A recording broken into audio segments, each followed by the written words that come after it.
56. Don't forget to bring it. Okay. We only use 22, so they moved it down to 22. I mean, it's got nothing to do with what their expectations are. They just said, challenge, this is the way you promote But it. what we're saying is, we don't need it. So there's. Call the Saline City Council meeting to order. Please rise for the Pledge of Allegiance. I pledge allegiance to the flag of the United States of America and to the republic for which it stands, one nation, under God, indivisible, with liberty and justice for all.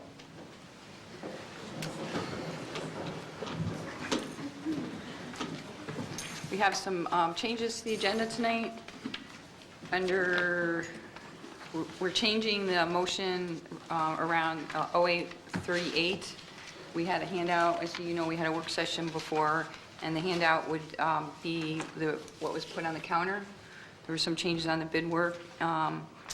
And the second motion, we would move forward with rejecting the bids. The second motion would be to authorize staff to do the shoreline stabilization Boley Bridge at a cost not to exceed more than 10% of the total budget. So when we bring that forward. Under new business, we will be having a presentation by the executive committee before the motion, similar to the work session. And then also we will be deleting 11-147, the sculpture walk, to a future meeting date. Are there any other changes to the agenda? Additions? Mr. Rhodes? I'd like to add under discussion the downtown parking.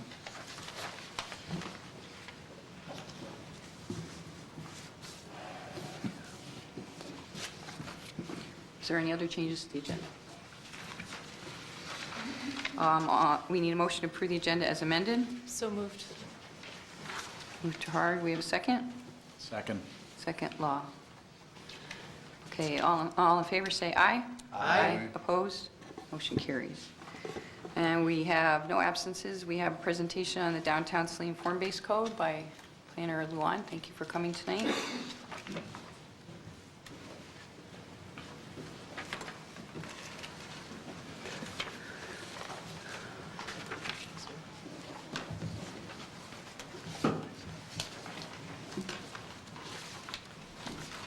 Thank you. I know most of you, actually I don't know two of you, or not very well. My name is Doug Luan, and I'm the city's community planning consultant.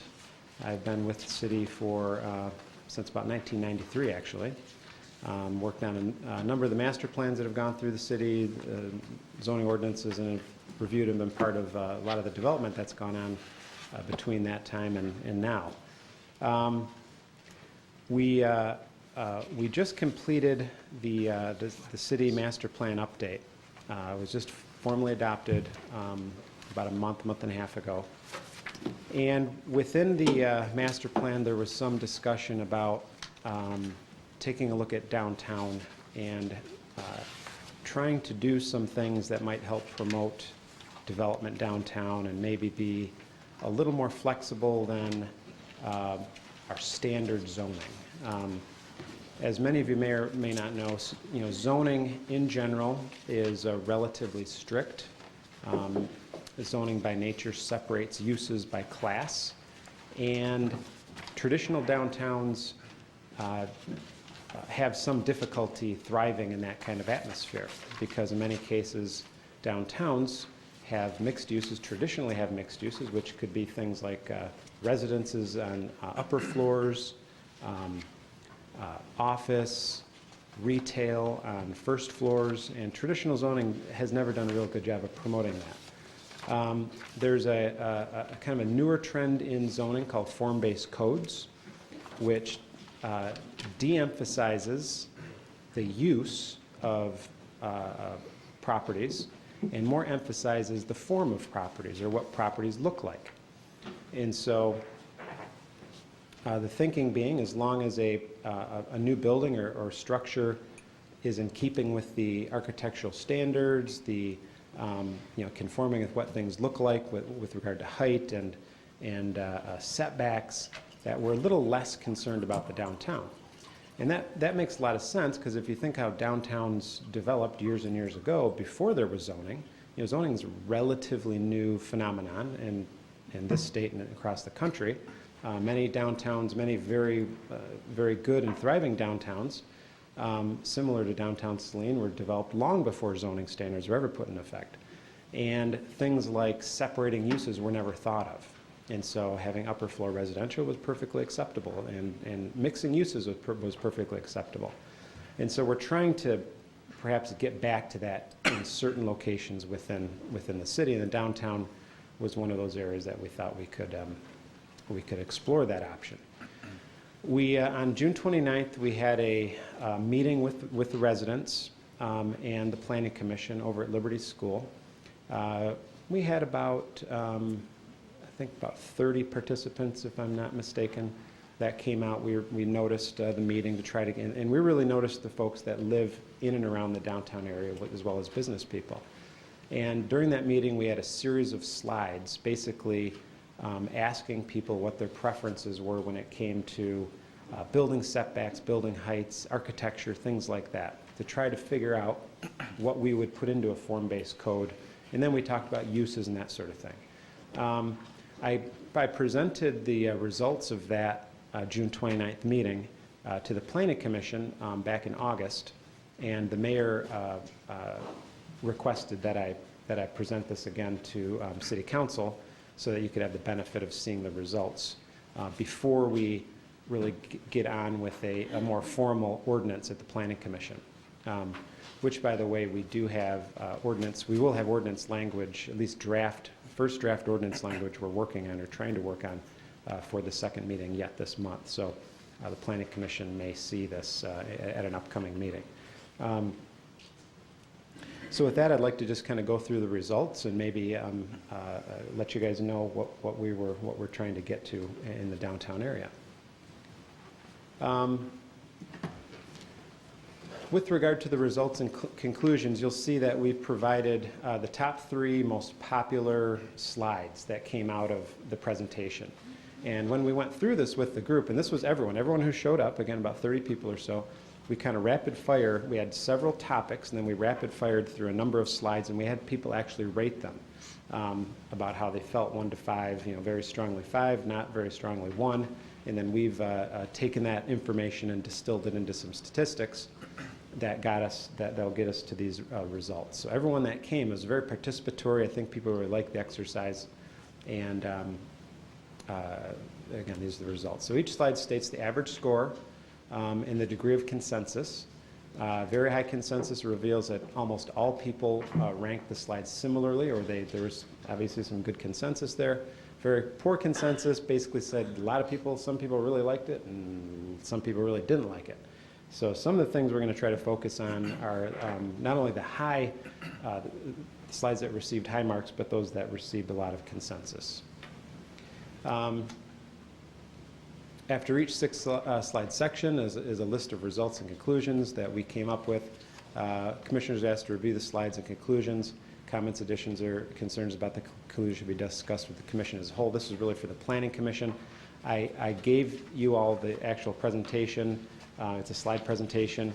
If you would like to make any comments on that, you can write those in the slide, and you could certainly try to get that back to me through the mayor, and I'm sure she can get those comments if you have any comments after the meeting. So one of the things we looked at in a downtown, in any downtown, there's normally street furniture. Well, what is street furniture? It's things like trash receptacles, seating, things like that make people comfortable downtown. Sometimes these are almost as important as the buildings themselves. I've been to downtowns where there's no trash receptacle, and you're walking around with an old cup, and you're trying to find a place to throw it away. Some of these things do lend themselves to some importance downtown. So this was one of the slides. So we looked at, this was the most popular slide with high consensus. When we talk about street furniture, this shows some wrought iron street furniture that's removable, nothing permanent here, but people found this as to be something pleasant, something that they like to see. Second most popular was a fixed bench. So fixed benches were something that the group thought was acceptable in the downtown, or at least desirable. You'll probably recognize a lot of these pictures. They come from both the City of Saline and the City of Ann Arbor, and some others that we had from other communities. Again, some seating. So seating was a big issue with street furniture, and that sort of thing within downtown. This was the least popular. We kind of threw this out there just to see if people were paying attention, and they were, because nobody liked it. And then we get into really heavy fixed things like this drinking fountain, very, very low consensus, not something people want to see in their downtown. And while garbage cans are something that you should have downtown, what this shows us is that poorly maintained garbage cans and not very aesthetic features receive low scores. So what did we find? The most popular slides had an average or above degree of consensus, so pretty good consensus with the street furniture. People preferred decorative metal street furniture, which was shown on all of the top slides. The respondents liked photos with places to sit. And again, the top 3 slides showed seating integrated with formal planting beds. Non-decorative masonry concrete fixtures, and that was both the garbage can and the drinking fountain, really were not preferred, and we have to be concerned about maintenance. So what are the conclusions? The ordinance should probably contain some language requiring street furniture, or at least looking into that.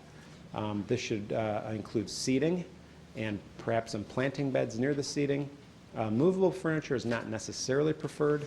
Street furniture, like seating, should be permanently mounted, although that first slide did show what I would consider to be somewhat movable furniture. And required furniture could be provided immediately adjacent to buildings or within a sidewalk. Maintenance was an issue also. Second topic we discussed was heights. So we're talking about heights of buildings and that relationship to the street. That also comes into effect with setbacks and how close a building should be to the street. Building's height in relation to the street and other buildings forms what we call the streetscape. And that's basically what people see as they walk down the street and how they interact in the downtown. I think we all recognize this. This, with regard to height, was the most popular, although not a great consensus. Some people really didn't like this, but overall, it was the most popular in height shown. This, again, not a lot of consensus here, but this shows a 3-story building, second most popular, and third most popular shows what is a 5-story building. This had high consensus, actually. So at least in some locations, and we're still trying to determine, and we're going to be working with the Planning Commission to do that. You know, we try to come into this without any preconceived notions of where this kind of height might be appropriate. At the group that we're with, including planning commissioners and the residents and property owners that came to this meeting, felt that they weren't afraid of height, and some communities really don't want to get involved in height, but there was some pretty good consensus that that might not be so bad. This kind of mixture of buildings and building heights was received very low scores. And I think this is a kind of relationship between the house and the relatively large building behind it. Now, we went from maybe a 4 to 5-story building to a very tall building. This was very unpopular as well. This, which I might have to talk to the Planning Commission about this received relatively low popular scores also.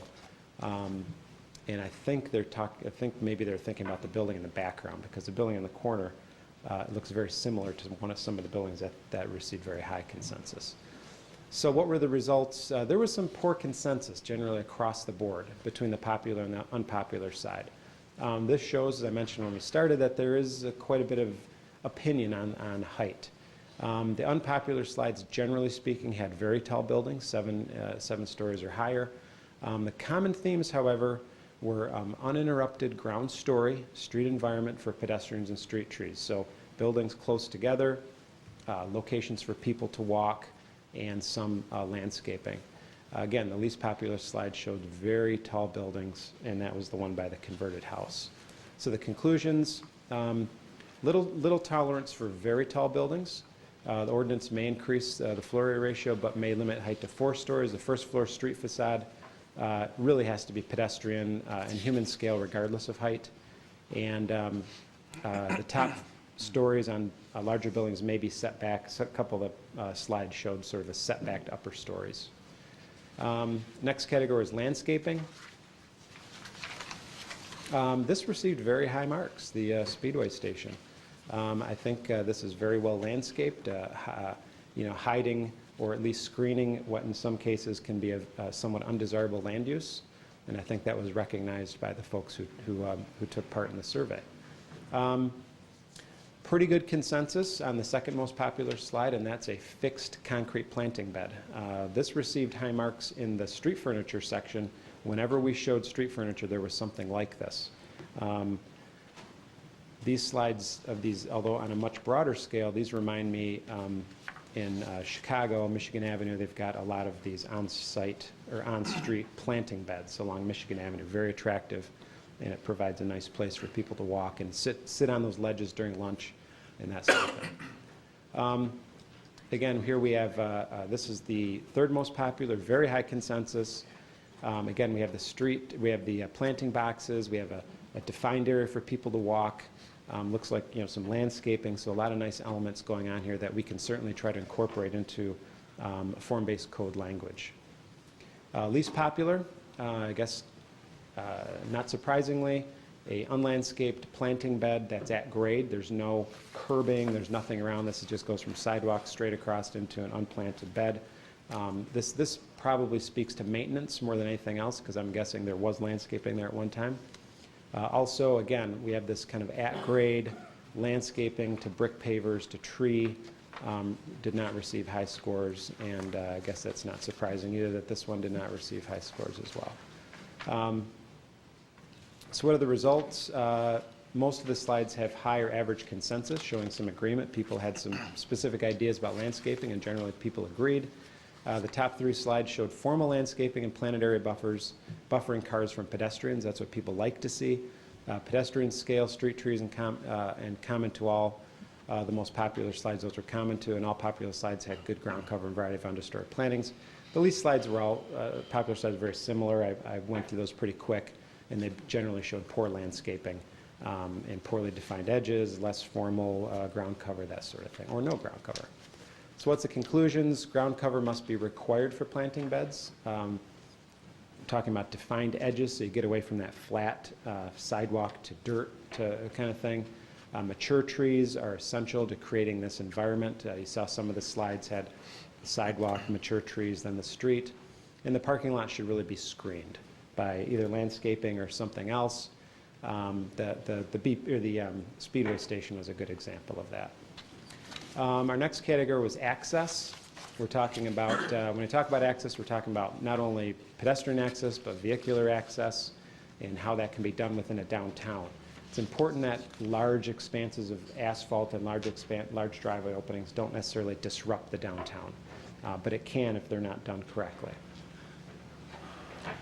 This received a high consensus and a very high mark, and this is a very defined entryway into what looks like an apartment in the back of this is the downtown, in the back of an area. This is pedestrian access.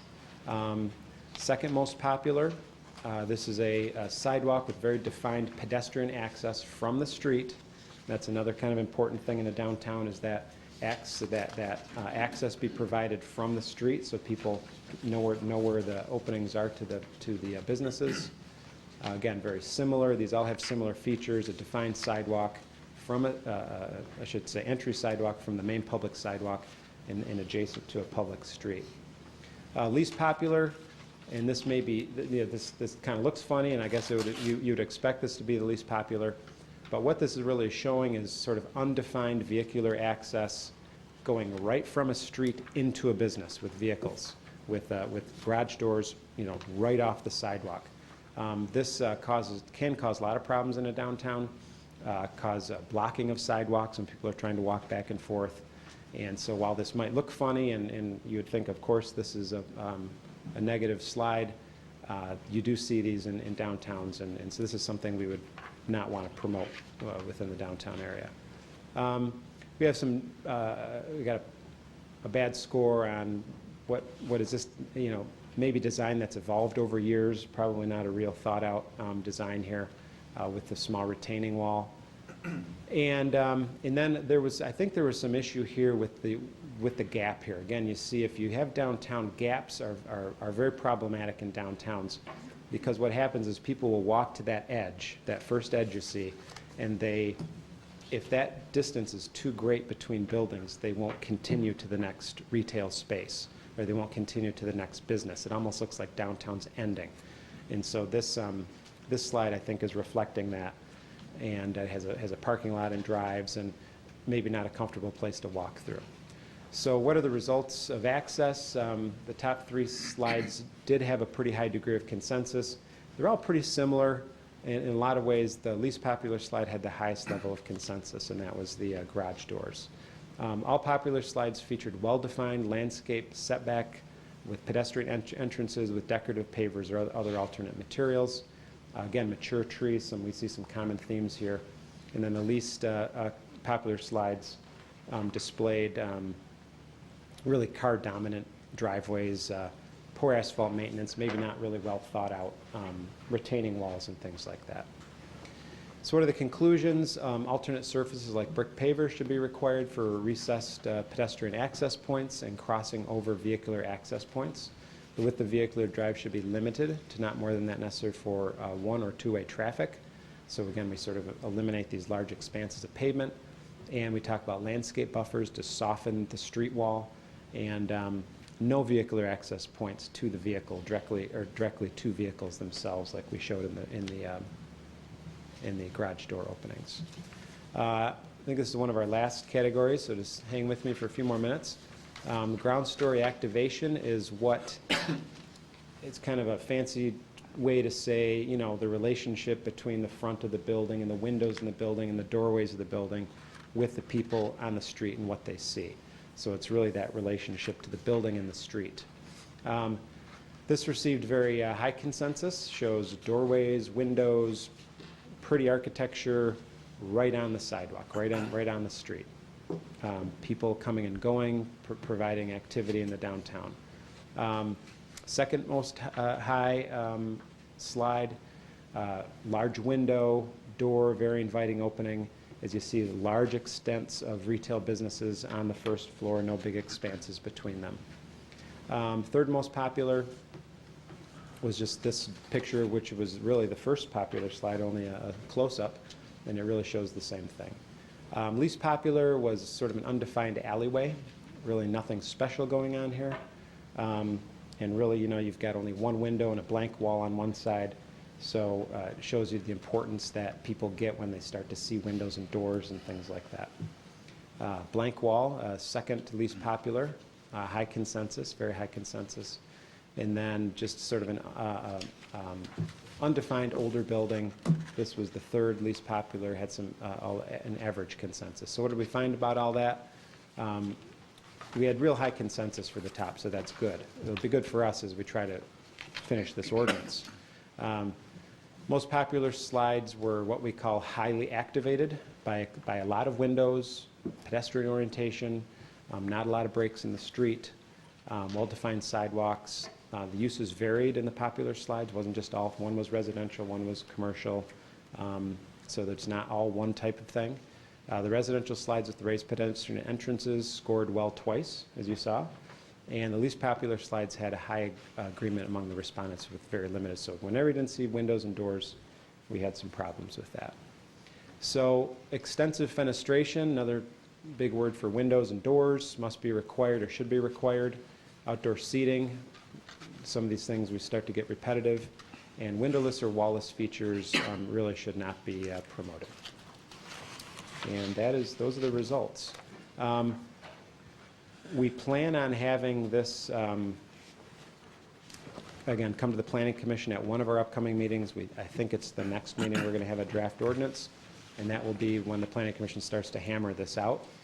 I would mention that these standards are not supposed to apply to existing businesses necessarily. So it's not as if we're going to be asking existing businesses to make huge changes to existing buildings.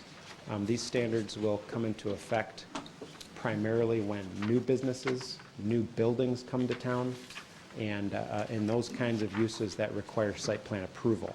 So generally speaking, uses that do not require site plan approval, and those are things that when we have a change of use, these standards would likely not apply to them.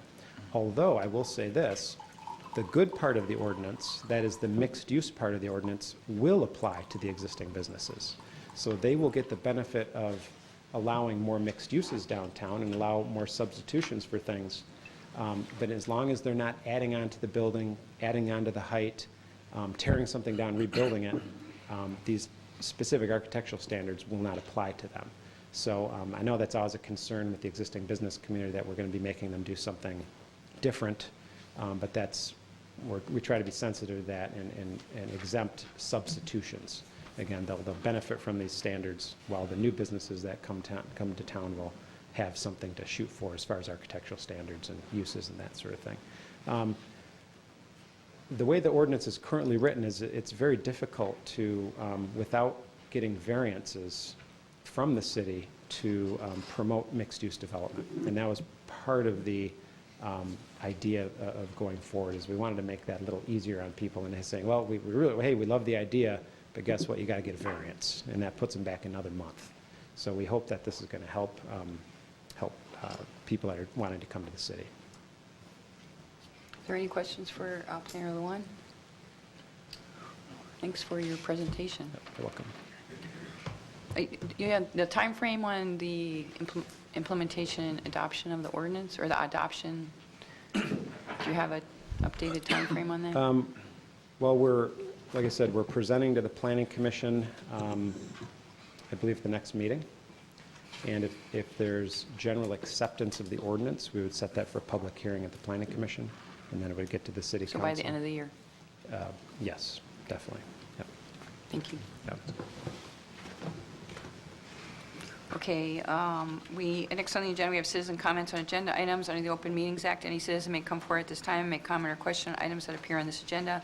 Comments will be limited to 3 minutes per person. Anyone who would like to speak is requested but not required to state his or her name and address for the record. Mary Hess, and regarding the presentation of downtown, there was walkability, pedestrian, and sidewalks. And I would hope that possibly Marion Foppel's letter could be sent to planning, and also Doug Lewan for the sidewalks. The thing as far as landscaping, we had $100 and some odd thousand at least in our parking lots we have had. And what's happened is the snow has destroyed it, both our parking lot behind the bank and behind the bakery. There was a lot of money. So all this landscaping has to be subject to our location and salt, and taking the salt off the sidewalk. The other article, of course, I'm hoping, as far as the mayor talked about possibly our loss of revenue to the city could be 3 mills, and yet we talk about, sculpture walks, and now we've got the award of a contract for Mill Pond Park it was for a walkway bridge, an observation deck in Mill Pond Park, and a non-motorized pathway. I'm hoping you address the costs. Also, the Celtic Festival. Celtic Festival, I was at the work meeting, and they said they had 3,200 paid participants, and I added it up, and it was 22,717. When we first started, the first couple of years of the Celtic Festival, they advertised that there were 15,000 people in attendance. And this last time they advertised 5,000, but apparently it was 3,500. It is an expensive project.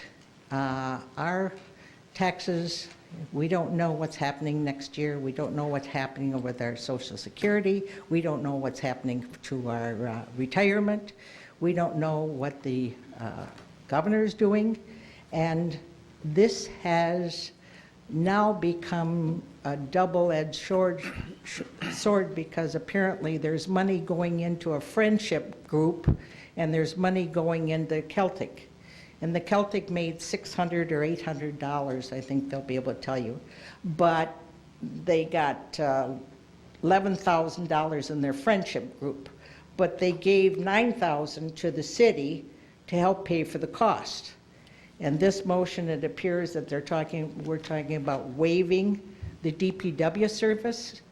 Now, we are having a lot of concerns with keeping our police dispatchers, our contracts with our DPW, and yet we're waiving fees. This, I'm sorry, we got empty homes. Thank you.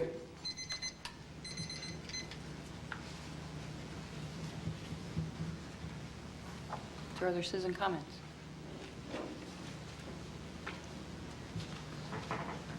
My name is John Heller. I live at 213 Sheffield, and I think the Celtic Festival, should be stopped now. I think it's indefensible to be spending money on fun and frivolity in these hard economic times, especially when you're talking about cutting basic city services like police dispatch, talking about imposing hardship on your employees, and you're worried about losing a whole bunch of revenue. I think it's a bad use of money, and it shouldn't be used. It's no different than spending money on political junkets. It may not be a large amount of money, huge amount of money, but it sends a terrible message to people that are suffering financially.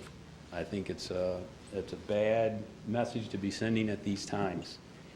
And I think if you do approve the Celtic Festival, I think you should require the Celtic Committee to repay the $34,102 that they owe the city, that has been paid out from the general fund for past festivals. They shouldn't be allowed to accumulate money in a rainy day fund until they pay the city back that $34,102 that they owe. And just for reference, a starting wage of a police dispatcher is $36,780. And I think you should be thinking about spending money on basic city services, not political junkets, not festivals, not fun and frivolity, especially in these hard economic times.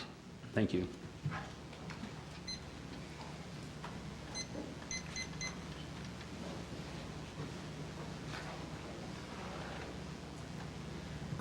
My name's Sheila Graziano, and I'm going to leave it to the committee when they do their PowerPoint to straighten out some of those numbers that were just presented. I think there's a little misunderstanding on some of them. But I had a few points I wanted to make. In the 16 years that I've worked with the event, which was from the very beginning till current day, I've seen the event grow from let's take a chance and see what happens to celebrate our sister cityhood with Brecon, Wales, into a nationally and internationally recognized event that I hear mentioned on the radio frequently enough. I hear it mentioned at different events I go to in different states and in Canada. It's developed quite a reputation for itself. When even last night I was listening to there's a national public radio show called Thistle and Shamrock that it set the bar for Celtic music radio shows. And I couldn't help but notice that the 5 featured artists last night, every one of them has been on our stages in Saline, which is quite a feather in our cap. It means that we're bringing in the finest of entertainment for our locals to enjoy for a very, very minimal cost, including free if people volunteer. So I think we're doing a great cultural service to the community here in Saline. We're also seeing a second generation of volunteers coming out of the community. I know Molly's daughter has taken on a volunteer position to help with Friday night activities. My son has taken on a volunteer position to help on Saturdays. Now, these are kids who were raised with insane parents running around like crazy people trying to organize this event, and now they recognize the value. We have Catherine Downey, who's taken on the Wee Folks area. She's been commuting from Grand Rapids all year to fulfill that position and do her job properly. We have another volunteer, Lori Dawson, who traveled from Dayton, Ohio all year to fulfill her volunteer position. I've had people come in from Pennsylvania and Kansas to help set up and tear down the event and work it during the day. I think these are huge feathers in Saline's cap, and I do think it speaks to the fact that these people spend money when they're in town. I personally spend money after meetings and before meetings. It is good for the local economy. We have had some stories of another financial success. It sort of takes a back route, but when you think of people like Zach Reed, who as a young man of 13 or 14 first heard bagpipes at the Saline Celtic Festival, and now he's putting himself through college partly on the money he's makes playing the bagpipes because of the inspiration he had here. I mean, these things would never happen unless we give it to the community to experience and try. And I think the volunteer hours that go into this, I personally can't even count the hours I put into it, and I'm just one of many, many people who work hard on it. They're invaluable. Even if we rated it at $10 an hour, I think we're giving the city probably a couple $100,000 worth of volunteer effort. Thank you.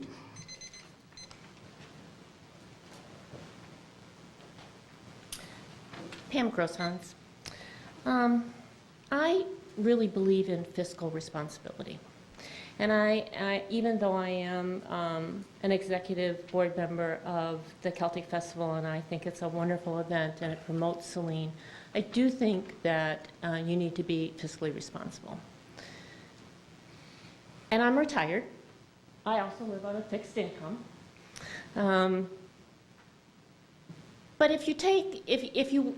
if you don't waive expenses, the $2,000 for the Celtic Festival, then you can't waive it for Oktoberfest, and you can't waive it for the Christmas parade, and you can't waive it for the youth run that happened at Christmas, and all of these other things that happen within the city of Saline. If you don't do it for the Celtic Festival, you really have to have consistency, and you can't do it for all these other events either.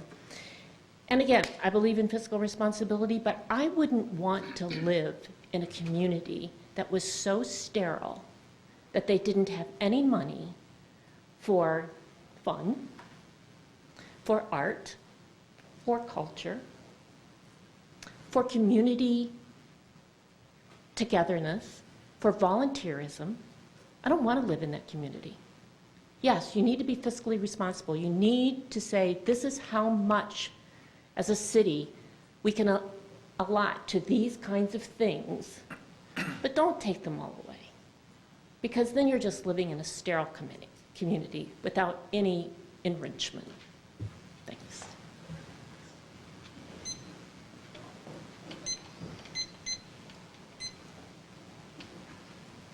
Hi, I'm Catherine Downey. I thought since Sheila mentioned me, I would get up. I do live in Grand Rapids. I'm going to graduate school there, but I'm a native of Saline. And for the last 2 years, I've been involved with the Celtic Festival for 4. For the last 2, I have been operating from Grand Rapids and traveling here to come to meetings and for the festival itself. And I kind of hope that that shows how important the Celtic Festival is to me.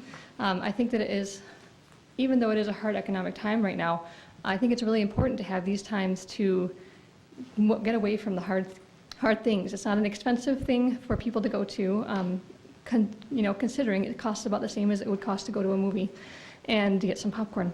And so I think that it's really important to have these things in the community because it brings younger people in. I can't even express how much it's taught me as far as being involved in the community and having pride in your community. And I think that it's a wonderful opportunity to bring families out. As I do the We Folks Island, I see families and I see children and I see the way that they all come together, and it's a really wonderful opportunity for people to get out and do this. Another thing that I have noticed this last year was when we knew that the festival was being threatened with being canceled.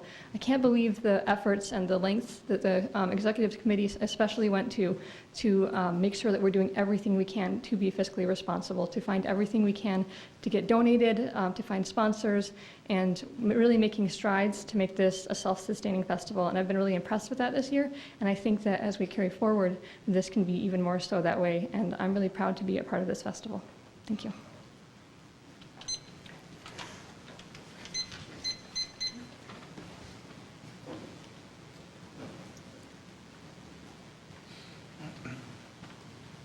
I'm Bill Lavery, and I live in York Township, and I am one person who attends every year the Celtic Festival, have not volunteered at it, have no guilt. I sit for hours and hours and hours absorbing the outstanding entertainment that comes. It is truly world class, and I enjoy seeing the families that it attracts to the town. Maybe I should volunteer. I just wanted to say that I really, really appreciate the city hosting that event. Thank you.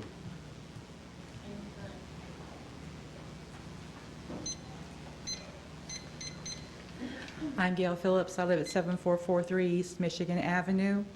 We've been attending the Saline Celtic Festival since the first year, and my daughter was in a stroller. We were in the parade with little flags on it.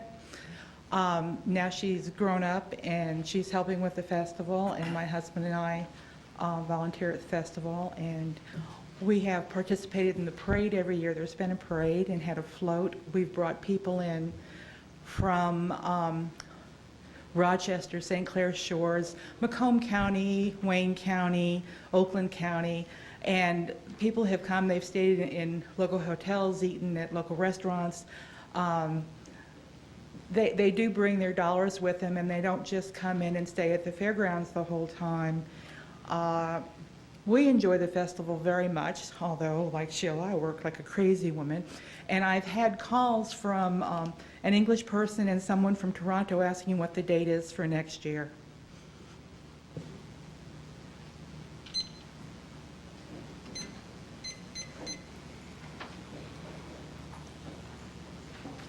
Good evening. My name is Jim Handcamp. I live on Mill Street.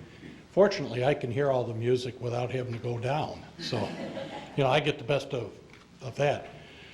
My concern with what John said and what Mary said is that, and what Pam said too, is fiscal responsibility. And I hear a cost of $10. Is that a true cost? And Pam, I hope you do enlighten us on what the actual revenue or expense was. I'm now in the city. I have to pay for this. And if there is a deficit that's not being presented of $10,000, then that's something that I pay that I didn't have to pay when I lived in York Township or outside of the city. I think it's a world-class event. I enjoy it. But I agree wholeheartedly with John that I think in these economic times, we have to look at what the exact cost is for the residents of this city relative to what other needs are for the people of the city in this economy, as our potential income revenue is going to drop from any number of sources. And so again, I would just ask you to take a good hard look at actual cost. Thank you.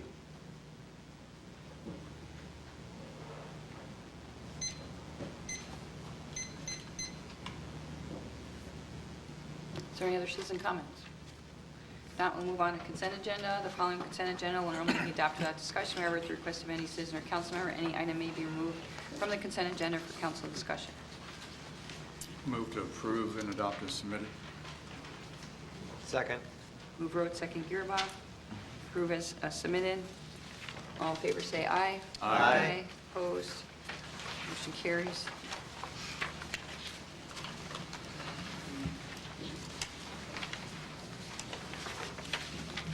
Next motion, as we discussed earlier, is different than what was originally printed on your agenda. The first motion under item 0838, the Clean Michigan Initiative Grant, would be a motion to reject the 3 bids received for construction work under the Clean Michigan Initiative Grant for improvements to Mill Pond Park as deemed to be in the best interest of the city.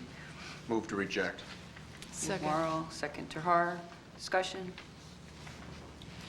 All in favor say aye. Aye. Opposed? Motion carries.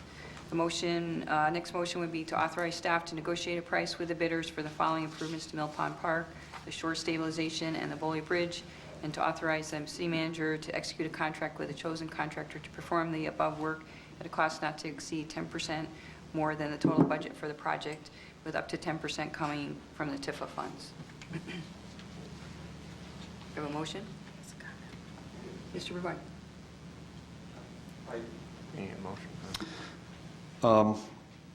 I thought the intent was to go first to the bidders, and if that doesn't do it, to look for anybody else. So in terms of the wording, could I just suggest after the word price, starting first with the bidders? Wait. Well, that's what we're doing, to negotiate price with the bidders. Yeah, but starting first with the bidders, because you may not have any bidders that come through, so you may need to look further. There were only 3 bidders on... I understand what you're saying. Yeah.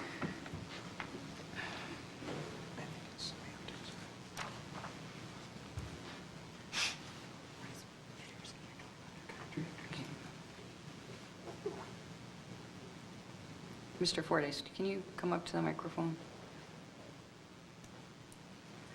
Sorry, we spent some time working on this, but we didn't actually spend some time working on the wording of the motion and try to get as close as possible to start for council. We're discussing the first sentence to authorize staff to negotiate a price with the bidders or any other contractors for the following improvements. Would that be sufficient in case you can't negotiate a price with those three that bid? Is Right. that sufficient? Yeah, I think that would do it. First with the bidders, and can I hear it one more time? Negotiate a price with the bidders and other contractors. Yeah, I think that covers it. Okay. Mr. Burgoyne, do you feel that covers it sufficiently? Okay, does City Council understand the way that I just reworded it? To authorize staff to negotiate a price with the bidders or other contractors for the following improvements to Mill Pond Park. I'll move to authorize, Mayor. Do you have a second? Second. Second, Peters? Okay, maybe Mr. Fordyce, you want to just explain what we're doing here, since we had a work session on this and it's different than what was originally on the agenda. All right. When we opened bids for this project, all three bids were substantially higher than the amount of money we had budgeted for the project. Following opening the bids, I attempted to find some ways to trim down the project while maintaining all of the intended elements. Found some significant cost savings, but still not enough to meet our budget. Then looked at wholesale elimination of items from the contract and came up with a good project that fit within our budget, but at that point, based on the way they had structured their bids and the way the bid documents were put together, the low bidder declined to accept that portion of the work. So what we discussed at the work session was those facts and how to proceed. So we gained consensus between Council and Parks Commission on which portions of the project to pursue at this point, utilizing the grant funds.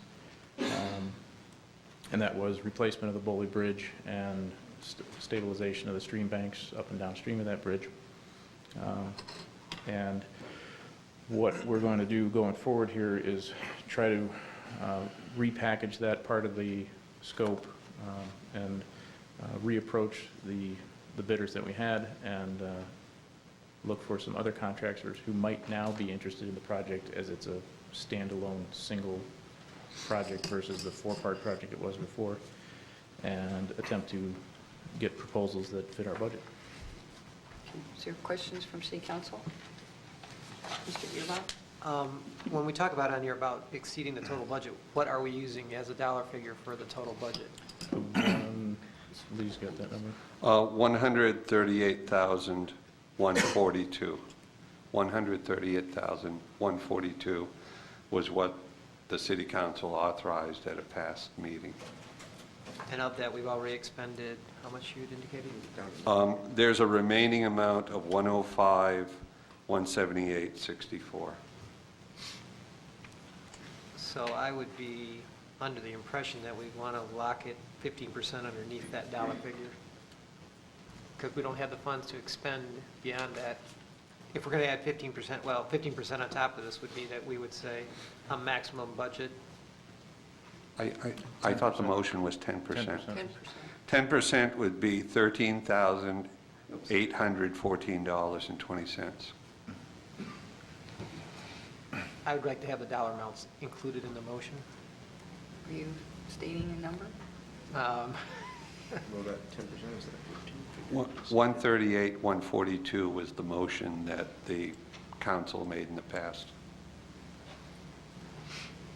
Okay.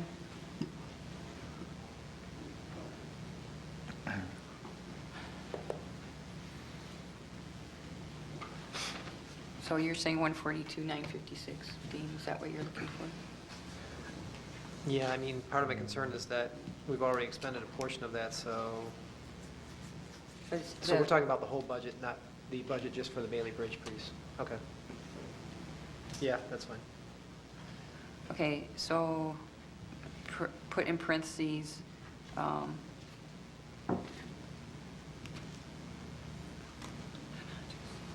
after the cost not to exceed 10%, $142,195. Is that correct to you? No. No, that's not correct. 138 and 13,000. Oh, sorry, excuse me. So are we not changing the 10% to come to TIFA, or did you want to insert a number there too, Mr. He's saying not to exceed that. A not to exceed amount in total that includes, if TIFA approves that budget, then they're fine to go ahead with it. If they don't, then it'll have to come back or whatever, but I want a dollar amount that locks it. This one right now reads that we could come back with any kind of bid and authorizes the city manager to go forward with it. Sure. It's 151, right? Mayor, would you read the motion again, please?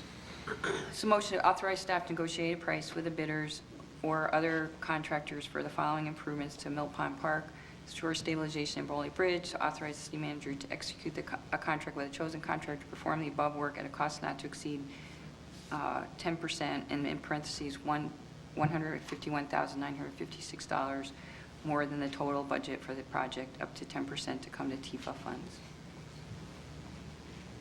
Thank you. What's that dollar amount again, please? 151,956. Thank you. So, Mr. Morrow, you move that. Would you be willing to insert that dollar figure in the Yep, motion? absolutely. Mr. Peters, as a seconder, would you be also open to that? Okay, further discussion. Are there any questions for Mr. Fordyce? At the work session, we did have the Parks Commission and the other items that were not able to be put in this bid.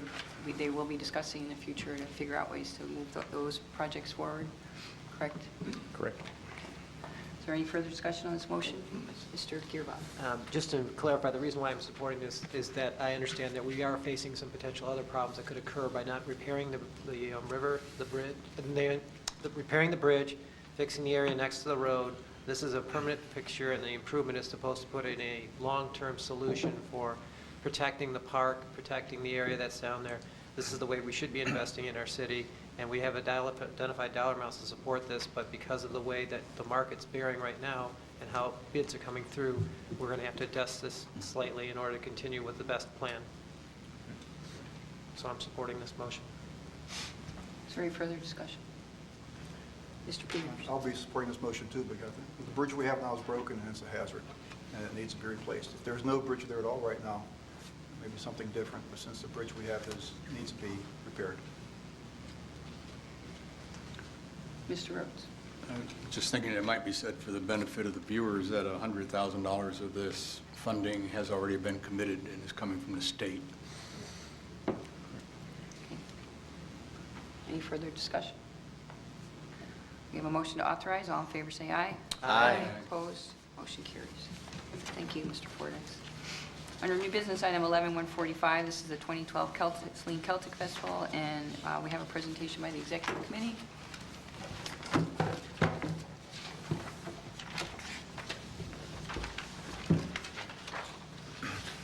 What's it? Can you tell if that's still on? It is.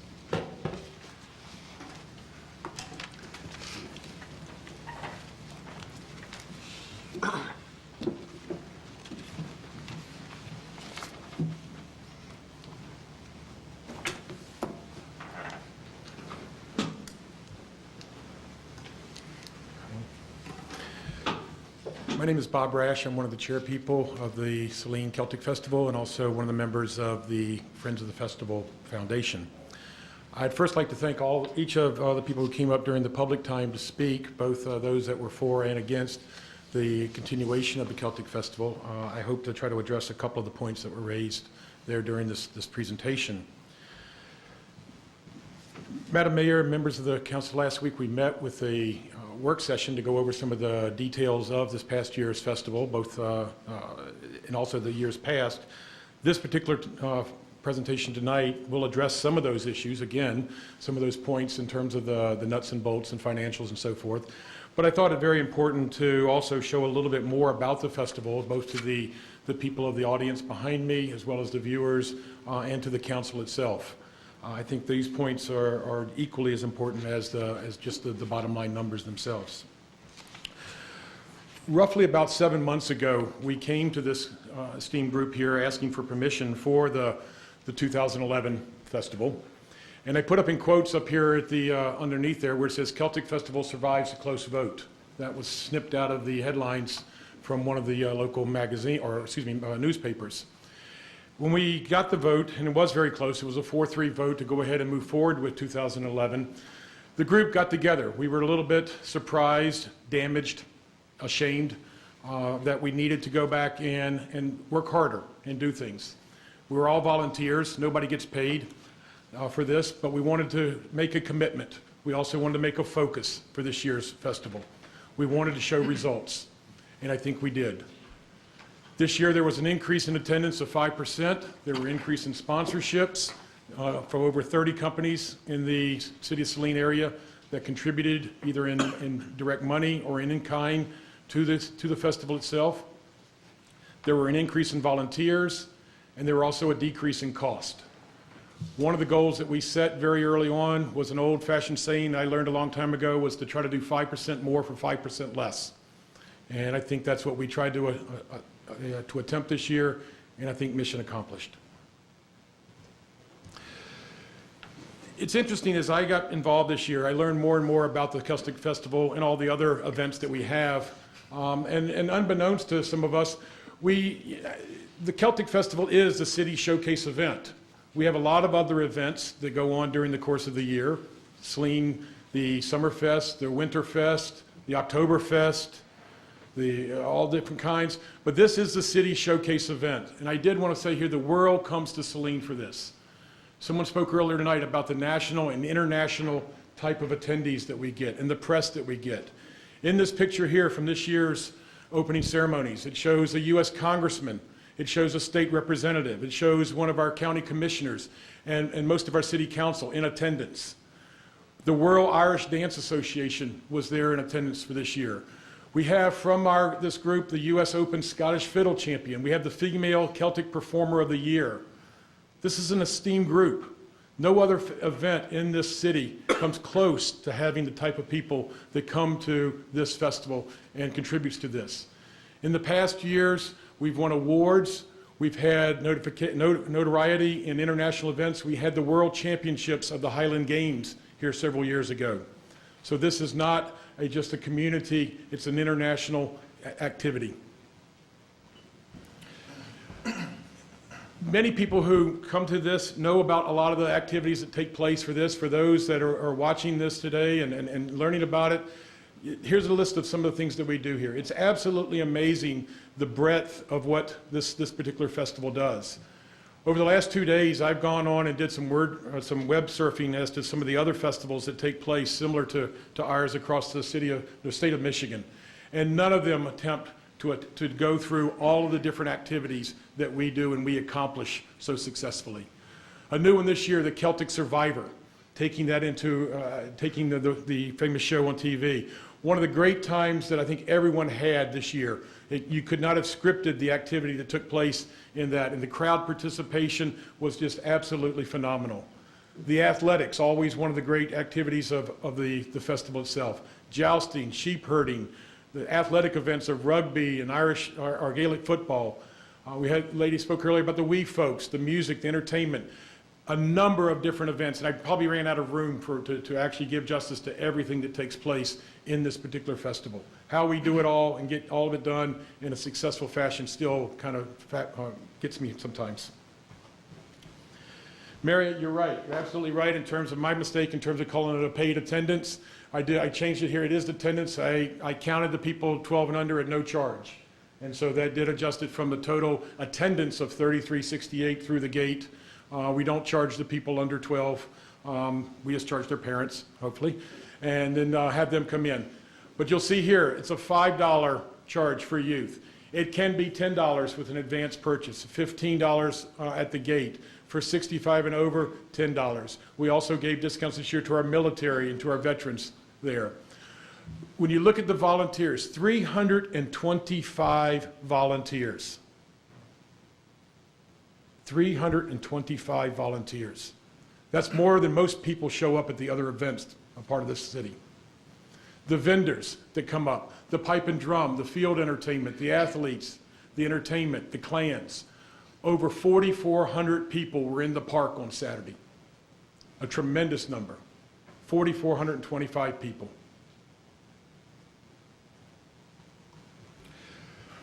Our financials this year, obviously there is a need to look at the financials. We can't run this kind of festival with just having the expense side. But this year I'm proud to say that we looked at it, we tightened our belt on the expense side, we worked harder on the revenue side. You'll see the summarization on the left there of just under $62,000 in revenue, bringing in the gate receipts, the tent, the donations, activities, just under that in expenses, leaving a net of $678.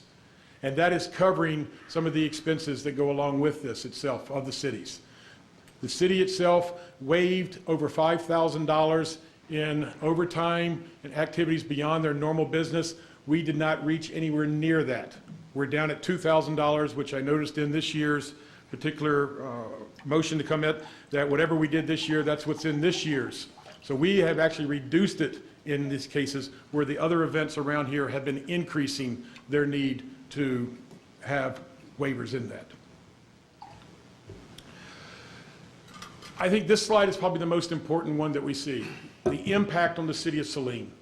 We talked about the national and international activities of this, but truly over 3,300 people attended, came to this, plus the over 1,000 merchants, vendors, articles in the various medias highlighting the city of Saline, in the website, a comprehensive website. That doesn't go away. If people go and Google City or Saline Celtic Festival right now, they will find those articles. They'll see it all year long.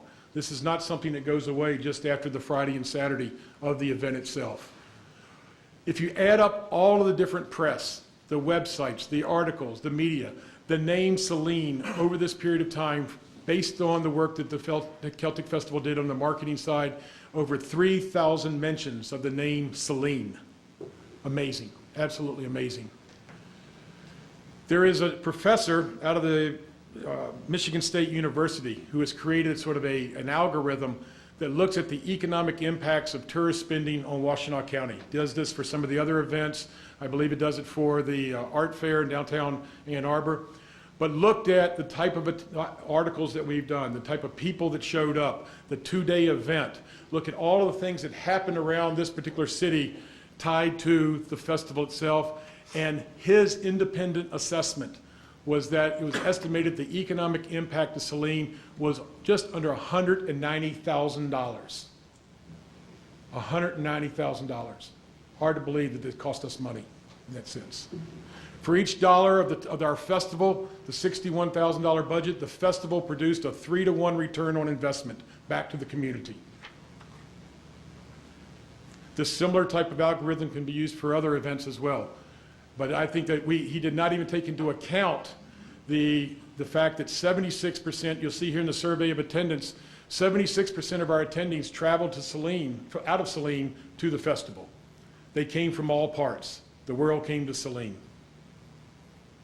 Our cost to the city, our costs from the DPW this year were reduced 67% from the previous year. Our cost from the Saline Police Department was reduced 89% from 2010. We tightened our belt. We listened to you guys at that particular council meeting. We went back and we started playing the game the way it should be played. We looked at it from a business perspective, but we still wanted to put on a Celtic festival that this city could be proud of. One of the things that has came about is the need to try to find a way to reduce the risk to the city. Yes, there is fiscal responsibility necessary across everyone. We don't know what's going to happen tomorrow in terms of budgets. You're talking later this evening about the personal property tax. There's also other cuts. We don't know what will happen. So yes, we do want to keep this festival going with as minimal risk as possible to the city itself. So a 501c3 nonprofit foundation was formed called the Friends of the Festival that hopefully will reduce the risk to the city. What is it? It is a foundation that focuses on raising funds that are principally dedicated to the Saline Celtic Festival. It hopefully will build that rainy day fund, will reduce the cost to the cities itself. What it's not, it doesn't replace the working relationship between the city of Saline or the committee structure. It just simply enhances it. It allows us to go out and recruit more sponsorships, greater corporate activities from certain companies that will only donate money to 501c3s, that we can go there and show this, that we can apply for certain expenses that only a not-for-profit. This year, we were able to purchase the liquor license through the 501c3 that saved us well over a couple $1,000 in terms of the overall cost. There are other nonprofit purchasing options that we can build on, and we want to take advantage of that. But it does not replace the overall structure of the operations. It works with the city, it works with the committee, and continues from there. But it hopefully does build that rainy day fund, if you would, to reduce the cost and to reduce the risk to the city of Saline. This year, the Friends, as I mentioned earlier, there were a total of 30 companies that contributed over $16,000. When we netted everything out, the foundation, after we paid for expenses, we paid for the consumption of beverages, the purchase of those beverages, the 5K that we sponsored this year, it had a net effect of $10,800, $815. The foundation contributed $9,000 of that and remains with $1,800 in our coffers, hoping to build that balance forward toward that rainy day fund. You'll see one of the things in the bottom right-hand corner there, the Millie signs that made a big difference this year. We put them on the east and west side on Michigan Avenue. 3,000 cars a day go by that, advertising the Celtic Festival, advertising those companies that contributed to us and helped out with the festival. People that I spoke with loved that concept, thought it was the best absolute investment they could possibly make to get their name out. And in fact, there were a couple of companies that were calling me saying, how do I get on that sign? And wanted to contribute. But we do hope to achieve that rainy day fund. We've gone back, we've looked at previous years. We see what can be cut when there is a rainy day, when there's a bad day that's happened. I believe I'm correct in saying roughly the 16 years, there's been about 5 years that were bad, the other were positive. When it does go bad, it is bad, absolutely. There's certain expenses you can't totally recover. And we've right now estimated that on a bad day, with rain, weather, what have you, that we need approximately $15,000 to be able to cover that. And that's what the foundation hopes to build and have that. We hope to accelerate our deposits into the account there. We can do other type of fundraising to get to that fund as quickly as possible. Our business plan, really, our objectives for the future, less dependent, less costs on the city of Saline. I don't think we can get completely independent of that. I'm not sure that even the events that are out there now that claim independence are totally independent. When you have the waivers that have been given by the council, and I do believe they're important to show the festiveness and the commitment of the city to the people of Saline, that there isn't a total 100% independence. You'll never, ever get that. But we certainly can achieve less dependence, less cost. I mentioned the foundation wishing to build the reserves up to the 15,000, and we want to continue a business approach to the festival operations. This year was run with a little bit more of a business acumen to this, to try to make things, to make sure that our costs were considered, do things that we can do, go out and find the right things to be contributed in kind rather than having to go out and buy them. Do whatever we can to have a continued business approach. As good as we did this year, there's certainly room for improvement. We can do better marketing. We had a tremendous marketing effort this year. It shows in our dollars, it shows in our attendance, but we can do better. We can get more people coming in the gate. We can do better on our 5K run, that we end up contributing more to the bottom line through the foundation. We can advertise more, many things we can do. This year, we did everything in about a 4-month period of time. Hopefully, starting tonight, we have close to a 12-month period. We can increase corporate sponsorships. More people will know about us. We can go to larger organizations that have a very structured program that the foundation can now fit into those structures and go after some larger, higher sponsorships. We all would like to see incorporated downtown activity. Mill Pond Park is a great facility, world-class facility. But there is a downtown to Saline, and we'd like to incorporate that into this, to pull things together and to get the people to see all of the Saline, not just the Mill Pond Park. To take that $189,000 of economic impact and increase that up to $300,000 by the people spending money in downtown, filling up their tank with gas before they leave town, buying Benny's Donuts, whatever the case may be, but incorporate a downtown activity, increase that economic commitment. Evaluate everything. We've got many things. Maybe we're doing too much. It's hard to get rid of some things. But we want to evaluate everything. We want to have a product line management to this. What works, what doesn't work, and evaluate it. And we also want to, part of tonight's motion is the application of a grant that we hopefully are successful in achieving that will add to our financials for next year. Right now, we've looked at the date for July 13th and 14th of next year. It's a good date. It's better than this past year's date. If you go back, we actually did this year in the same week of 4th of July, which is actually a terrible week. A lot of people are out of town. A lot of people are going away. We're back to the second week in July. We can do a lot more things. Hopefully the weather's a little bit cooler than it was this past year, but we certainly are looking forward to it. And I think it's time to get moving. Thank you.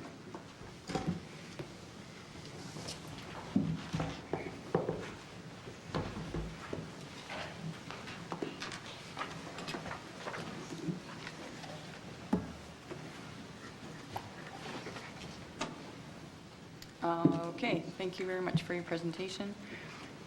We have a motion to acknowledge receiving the August 29th, 2012 letter and application for community event use of public ways from Saline Celtic Festival Committee, along with their 2011 Saline Celtic Executive Summary, to acknowledge receipt of the September 7th, 2011 memo from Police Chief Bunton, September 13th, 2011 memo from Public Works Director Fordyce, and the August 31st, 2011 memo from Fire Chief Heft. And I got an email this morning that I didn't get copied before, and I was going to try to just read it. It's very short. So it's an email dated September 19th from Del Deaton. I don't know if we need to, because it would normally go under comments, but anyhow. So we have a motion. Move to acknowledge receipt. Do I need to put that? Second. Can I just read it? Move Road, second Girabah. Discussion. Let me just read this. This was the gentleman that's in charge of the Boy Scouts in the area. He's the Huron Trails District Chair, and he just said he couldn't make the meeting. As I thought I should touch base with you on the Celtic Festival story I saw on AnnArborr.com this morning. As I wrote, and my public response there is it's personally very satisfying for my son and I to volunteer on Saturday, the 2011 event. With a bit more notice, I suspect an even larger Boy Scout contingent could be rallied to support you all in 2012. Please feel free to share this information at the meeting tonight. As always, let me know if there's anything we can do to help. Meantime, thank you all of you and the city of Saline, you do to support scouting. Yours in Scouting, Del Deaton. So I'm sorry, I was meant to make a copy between the work session and the regular meeting. So is there a discussion on the motion to acknowledge receipt? Mr. Girabah. Just clarification that when I look at all the totals, we're looking at approximately $14,000 in-kind services again this year, when I total up all three of them from Bunton, Director Fordyce, and I'm not sure what Craig said, Craig Hepp, the fire chief, had indicated.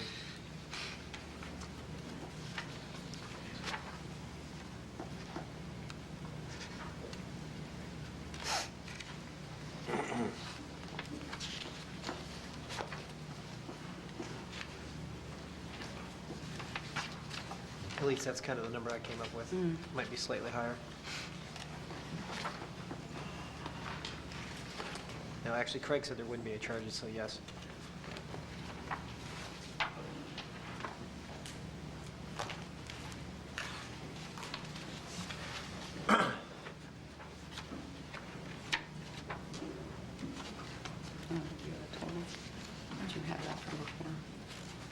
Approximately 9,600 from the DPW, 14 plus another 800, so that was about, I think, 10,400, whatever. Another $2,500 from the police, and $2,450 from the police, and then there was another DPW charge of approximately 1,000. So I just wanted to bring that to council's attention. You're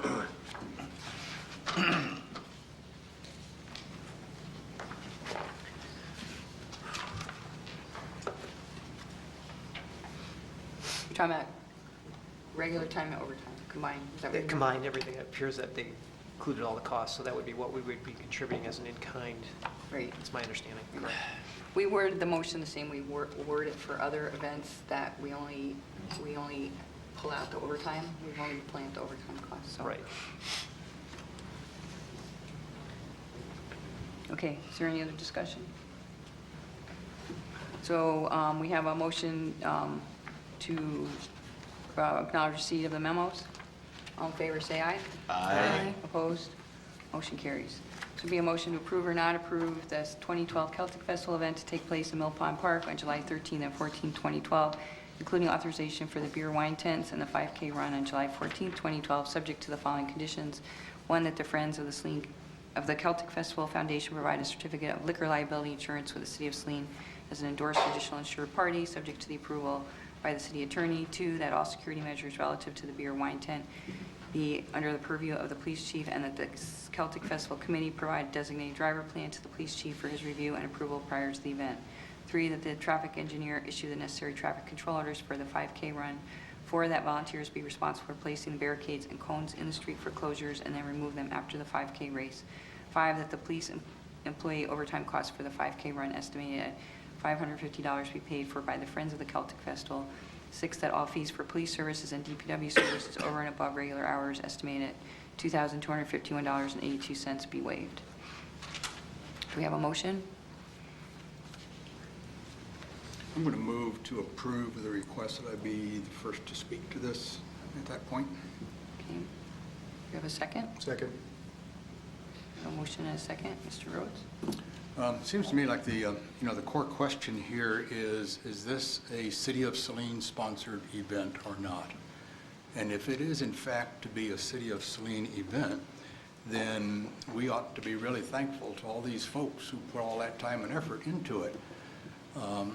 If it's not an official City of Saline event, then the group that is operating that event should work towards taking it over completely. And, that's the core to me. Is it in fact a city event? And if it is, then we are getting a whole lot of exposure for a relatively small amount of money that the city is expending to have this festival go on.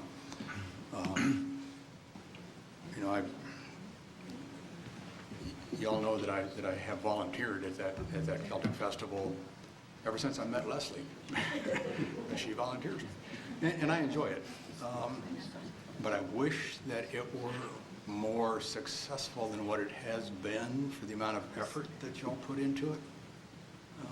And I think you're on the right path to do that.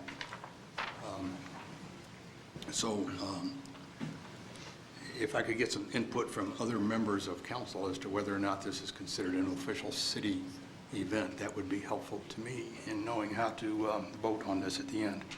The only slight disappointment that I have is that I had requested a copy of the bylaws and the officers of this organization, and I didn't get that yet, so I would look forward to receiving that. Yes, Thank you. Lee, can you get that today? The foundation at the work session, David asked for that. Well, we already have it at the city, so I guess I was just talking with Diane about what it means to be like an official city event, and it was deemed to be a city event when it was first established. And I mean, we have a committee and a cost center around that, so it is a city event, unlike Summerfest and Harvest of the Arts. Those are not city events. So is that sufficient clarification? And we have an official representative from the city staff or council who is on Right. that executive board? Right. Okay. That does clarify it then. Thank you.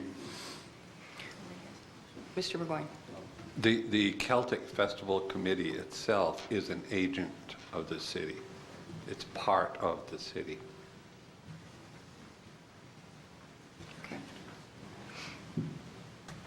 Do we have further discussion? Mr. Morrow?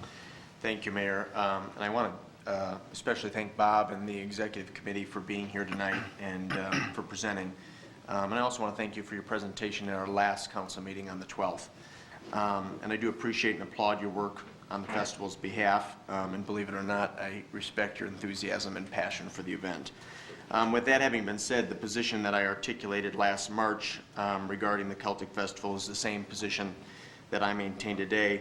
I do not believe that it's the appropriate role of government to underwrite community events. And frankly, in these economic times, I don't think it's worth the risk. Furthermore, we have two successful, actually three now, successful community events in our city that receive nominal government support compared to the Celtic Festival. And these groups are citizen-driven, financially viable, and continue to expand. And in my judgment, that's the model that our community should follow. And accordingly, I will be voting against this motion. Thank you. Further discussion? Mr. Law.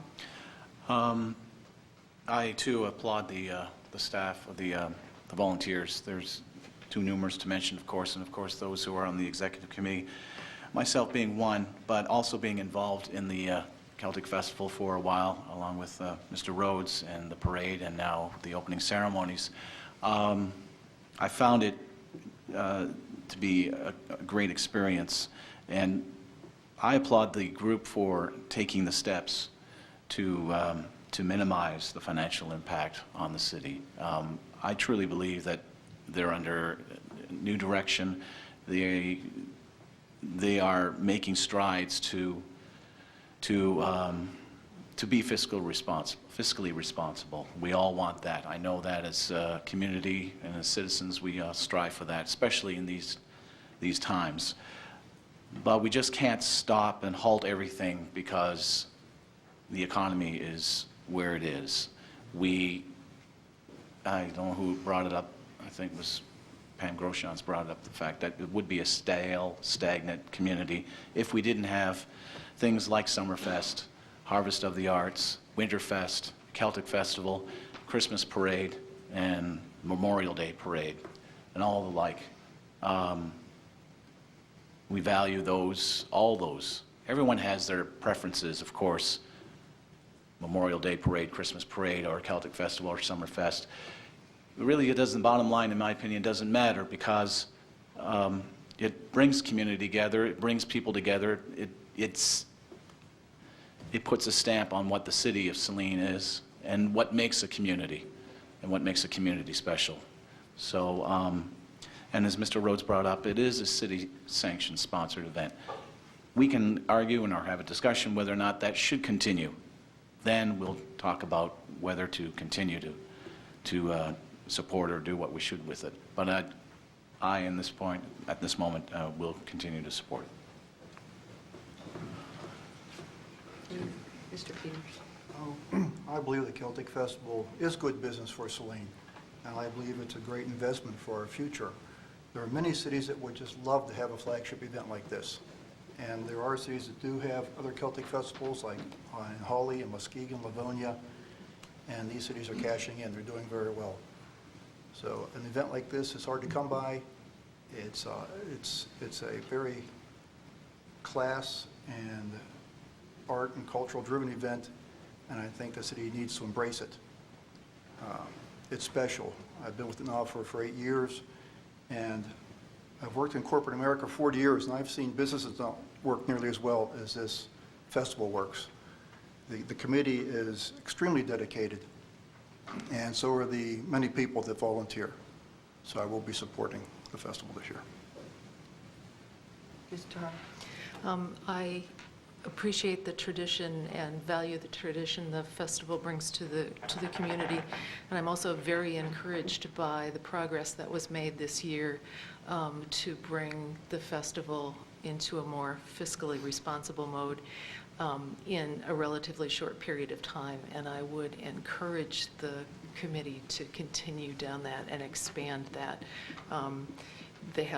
You have if this is approved, a longer time to work on that this year, and I think that's very, very important, not just because of the economic times we have, but I think it's a model that the festival should have.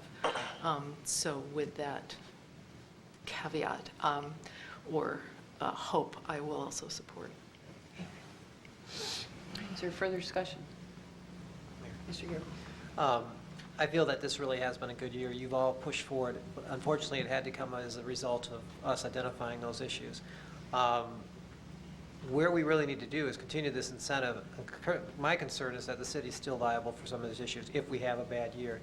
What I'd like to see is if there's a potential of having an insurance policy or something that might cover an example where we have a rained out festival that would say if it's canceled or whatever, that would cover it. That would be a minimal premium that we would do to prevent a $35,000 or $40,000 issue. I do have some concerns about how we're split out now, where some expenditures are in the foundation and some are now in the city. How exactly that works well, I know when we do it with the other foundations and other community groups, the activity has moved over to them. We do continue to provide them support. It's no different, but it puts the ownership on the whole event on those individuals that have the most at jeopardy with it. If we're looking at the city continuing to support that, that's fine, but if it gets down to being tight, and we have a year where we have a $30,000 problem, I don't ever want to see us have to cut a position or anything related to that. In terms of a rainy day fund, if you do create one, I would want that rainy day fund maintained within the city structure, not outside in a foundation structure. Those funds have to be here. That used to be the reason that we were pretty consistent with having it here, is that it had a balance. We earned interest on it. That covered some of the in-kind costs, and that was significant. Now that we don't have that, and if we carry a cash overrun, which we're carrying right now, we have carrying costs for advancing loans and that type of thing. There are additional costs. So we need to get to that point, and I think we need to have a final resolution if this council has ended up eliminating that $34,000 deficit that we keep talking about. If it's not going to be covered at some point in time, or if we're not going to carry it forward, then we need to take a stance on saying it's a write-off and consider that a starting point or a final stepping stone. But my goal would be is that this eventually moves to the foundation and comes out of our books, even though it is a city-sponsored event. I would rather have it move out and we treat it consistently with all the other ones and be that way. For this year, because you have made such a significant stride in getting to that point, I'm not going to vote against it, but it needs to beat that achievement. But I would like to see some type of guarantee that the city has an insurance policy and that be part of the motion that would reimburse us if there is a cancellation or such. What did you say about a motion? I'd like to add to this motion that there be an insurance investigation and an insurance policy acquired that would basically cover if the cancellation, the festival should happen as a result of rain or any other. As part of the motion? Well, we've got in here part of the issue with the liquor certificate and all that requirement that we have to provide a certificate of liquor liability insurance. If we can have that for the liability on the liquor sales, then we should be able to have something to that nature in terms That's of the for the festival. foundation. Yep. That's not for the event.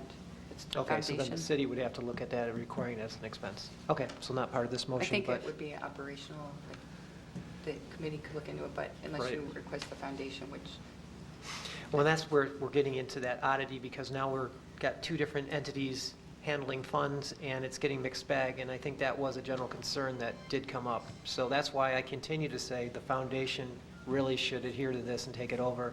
The city then becomes a contributor towards it by allowing us to have facilities and things like that that are used, and it gives both sides a clear indication of what we do and what our responsibilities are.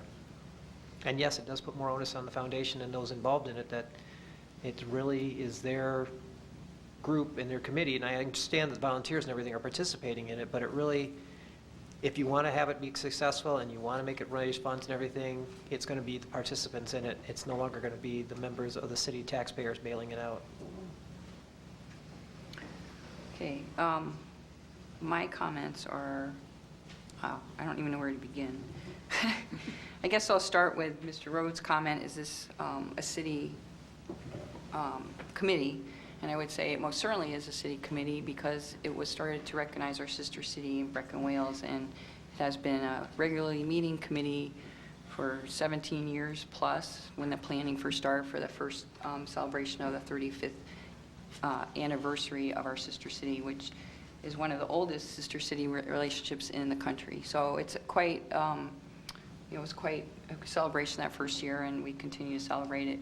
And I guess from my perspective, having actually been around all that time in various different roles, and I also remember my youngest, I don't think was even born, and the boys were just little ones, but and they all fiddled and played the violin. And internally, what we've done in our community is we've created a great resource for volunteers and people to get together and see each other. And I understand that there's some concern about having fun and frivolity in our community, but especially in these economic times, myself being in commercial real estate, obviously I don't make very much money right now, and being paid as mayor $4,000 a year, I volunteer, and then I get in for free. So, and my kids do too, so I think it's a great way for our community members to volunteer. And as I said at the work session, so I think we've had a lot of young people come up through, not just, I know some, Sheila was here and talked about her children, but we've actually had children that weren't related to anybody that was a chairperson that has volunteered and also gone on to be international performers. And they come from Saline, and they come from Saline because of that festival. And also the music program, not to minimize the music program, but they get the vision and the inspiration in this place where we share joy together around music and entertainment, and seeing these big guys and girls carrying the caber and jousting and all sorts of weird and unusual things in our own little community park, which is, when you think about it, I go down there, and you see all these crazy things going on, the Vikings, Mill Pond Millie.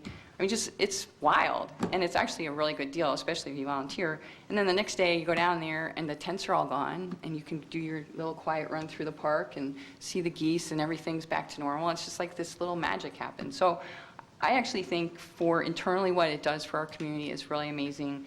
And then externally, over the years, we've had the Fox or some TV station came for 3 days, and they were dancing downtown Saline. I'm still on the internet being interviewed in my kilt, and they came down to the park and they talked to business owners, and it was a really big press, and Mill Pond Millie's been quoted in BBC, I think they made BBC or something. So I think externally, there's a lot of people that identify this community event with this huge event, and it's really actually a pretty relatively small group of people that spend a long time and a lot of energy, and I really appreciate being a fellow volunteer, that's a big commitment. So I also want to echo what the other council members have said about the hard work that you've done. I think we've always tried to be fiscally responsible.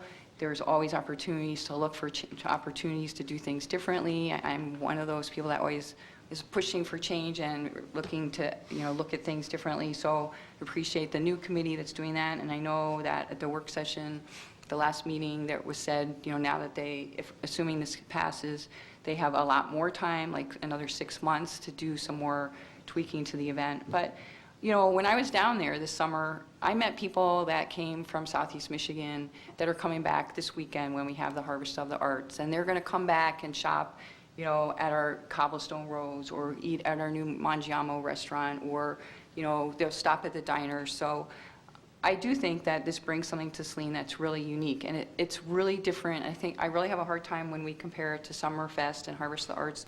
Those are great events, but they all have a niche in our community. I think they're all really important. I don't think it's any surprise. People know that what is important to me, the reason that I'm the mayor, that I really value being the mayor, is the amount of people that get involved in our community and volunteer, and how many people I meet at an event, any event, that say, this is such a cool place to live because you guys have fun together, and it's a great way to get together and meet somebody, feel part of something. And some people pick Harvest of the Arts, some people pick Summerfest, some people pick Celtic, some people pick all of them. But I think the biggest thing in my mind, being a leader in this community, is that pride that we can all feel that we're doing something, contributing in our community. And yes, it costs money, because everything costs money, but I think it's worth the money that we spend on it. So I will be voting for this, and I again appreciate all the work. I expect there will be additional changes and some new things added to the venue And I appreciate, again, I can't say enough times, the hours and hours that the committee and the volunteers spend on making this a signature event. The last time we voted on this a year ago, I went to some meetings in Ann Arbor, and people were really upset that we were talking about not having it. So it's a different, like I said, I've already said it several times, but it's different than some of the other events that maybe just are targeted to a more local market. And again, it's a very unique event that, we compete internationally for entertainment and to host people here. So is there any further discussion? That we have a motion to approve. All in favor, say aye. Aye. Aye. Opposed? No. Motion carries. And do we have a motion to acknowledge receipt of the August 29, 2011 memo from Finance Director Gregorian regarding resolution for mini grant application for Celtic Festival to approve and adopt or not adopt the resolution authorizing application to the Ann Arbor Arts Alliance for a $4,000 grant to be used for entertainment for the Saline Celtic Festival? Move to approve and adopt. Second. Moved Giroir, second Tahar. Discussion? All in favor, say aye. Aye. Opposed? Motion carries. Item 11-146, Michigan Tax Tribunal stipulation for settlement, SG River Oaks Saline. This is a motion to acknowledge receipt of the September 14, 2011 memo from Assessor Skull to approve or not approve the stipulation for entry of consent judgment for settlement of the 2009 and 2010 real property assessment appeals for SG River Oaks Apartments versus City of Saline, MTT docket number 0366768 for reduction in the 2009 assessed value and taxable value of $95,100 and a withdrawal of the 2010 appeal, and to authorize or not authorize the city attorney and city assessor to sign the stipulation. Move to approve and authorize. Move Morrow. Second. Second Rhodes. Discussion? Mr. Gearba. At one time, they were quite far behind in taxes, just even paying them. When you look on the official Washtenaw County records, are they anywhere current, or are they just basically not paying and appealing? Actually, I don't know. I don't collect the taxes, and I didn't think to check with Mickey's office. They had purchased the property, the current owners had purchased the property in the fall of 2009, so it would have been made current at that point. That is usually one of the stipulations as far as things going through at the tribunal level, so that would have to be done as well. Okay, thanks. I wanted to clarify that. Mr. Rhodes. Do you know offhand what the 2011 values were? I understand they're not part of this motion, but I'm just curious. Yes, I can look that up here. Hopefully. They had withdrawn the 2010 year and had chose not to appeal for 2011. The 2011 had actually dropped further from 2010. And actually, I apologize, I did not have that with me. Okay. Thank you. I can follow up on that with you, though. Yes. Anything else? Is there further discussion on this motion? All in favor to approve and authorize, say aye. Aye. Aye. Excuse me. Opposed? Motion carries. Item 11-148, personal property taxes, hypothetical loss of revenue to Saline. This is a motion to acknowledge receipt of September 15, 2011 memo from Finance Director Burgoyne. So moved. Move law. Do we have a second? Second. Second Rhodes. Discussion. We just asked for clarification on the actual amount because we talked about it at the last meeting. Some of you might be aware that the governor was interviewed by the Ann Arbor editorial board this morning, and he said that this was, I think they're realizing the significant impact finally that this has ramifications, not just in local government, but in multiple levels, schools, libraries, counties, and